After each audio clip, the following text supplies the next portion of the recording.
David Lynch arrives at Brooklyn Steel, camera in tow. Courtesy of the David Lynch Foundation. The crowd had gathered in East Williamsburg with cups of damn fine coffee in hand, some of them wearing double R diner waitress uniforms, or Laura Palmer t-shirts, or a dress with the black and white floor pattern from the infamous Black Lodge.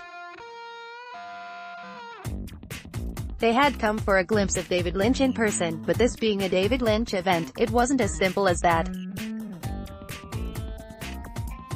The third annual, two-day Festival of Disruption, held for the first time in New York at Brooklyn Steel, was a curated trip to Lynchian Oz, where panels, film screenings, musical guests, and lectures on transcendental meditation all led to the man himself, the man behind the red curtain. The festival kicked off with an intimate Friday evening cocktail party at Pioneer Works, where a few of Lynch's eclectic inner circle, like artist and P.W. founder Dustin Yellen, LCD Sound System frontman James Murphy, and singer Rebecca Del Rio of Mulholland Drive fame, were spotted. As in years past, proceeds went directly to the David Lynch Foundation, which teaches transcendental meditation to inner-city youths, veterans, and survivors of domestic abuse. To date, the foundation has reached more than 500,000 people since founding in 2005, along with TM. Devotees paying respect to their ultimate guru, who famously discovered the practice some 45-odd years ago. The weekend offered plenty of cross-cultural opportunities for superfans of Lynch's full artistic oeuvre to geek out in good company.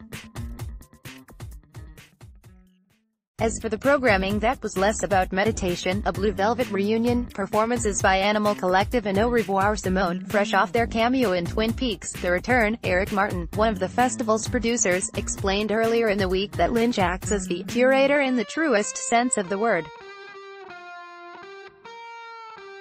He likens the creative process to transcendence. He loves to find artists who he thinks are transcendent in each of those spaces, be it music or film or visual art. So how does Lynch pick the artists he finds truly transcendent? Martin switches into a Lynch impersonation to recall his most oft-repeated feedback: Eric, it's gotta have that ring of truth. Heather D'Angelo, Erica Forster, and Annie Hart of Au Revoir Simone perform at the Festival of Disruption. Even for those attendees, content to sip a log lady lager and wax nostalgic over a Razorhead at a specially created photo booth experience. Transcendental meditation and its ability to help one locate their inner calm amidst the chaotic national mood loomed large throughout the weekend, as did the specter of one Donald J. Trump. As the Bob Roth, CEO of the David Lynch Foundation, explained in his opening remarks Saturday, look what's going on in the world today.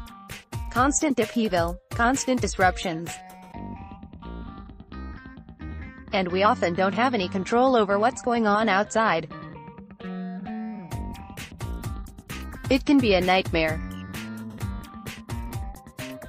Inside, we do things to access our own reservoir of creativity and resilience, and we actually can turn it into kind of a surreal festival of disruption. Preemptively addressing any lingering skeptics in the room, Roth asked, what is the value of meditation?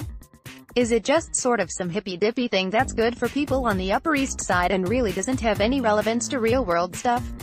As Roth and Lynch, his longtime friend and fellow practitioner, see it, TM.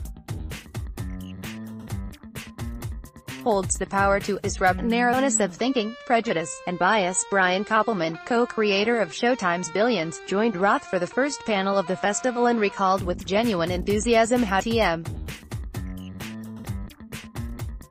helped dissipate his general anxiety. When the world is this crazy, when there's this level of instability in the world, he said, no one tool can eliminate all anxiety. That's the snake oil thing in the world. What it's done for me, though, is make all that stuff manageable.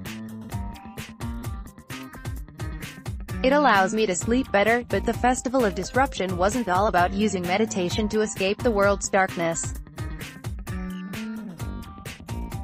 There were clips of Lynch in animated form on The Cleveland Show and Family Guy. There was the standing ovation for the onstage reunion between Blue Velvet co-stars Kyle MacLachlan and Isabella Rossellini. There was even laughter at the awkward silences when Lynch took the stage Sunday afternoon, and maintained his usual enigmatic presence.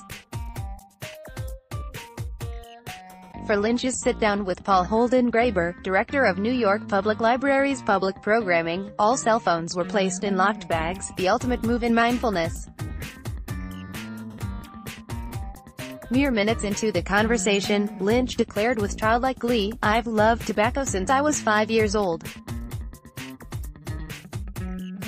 And with transcendental meditation, you don't have to give up anything. He then proceeded to launch into a semi-sarcastic lament about the long-lost pleasures of smoking with fewer public restrictions. After 4 decades of spreading the word of meditation, Lynch has clearly reached a point in his life where he prefers to let his work, plus the lectures and prior interviews he's given on the topic, speak for itself. So, when questioned for the millionth time about how exactly TM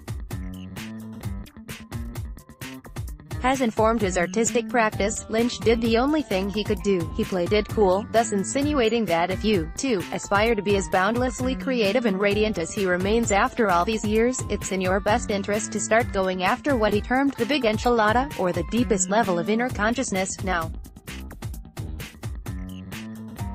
If you're a human being, it will work for you, Lynch declared.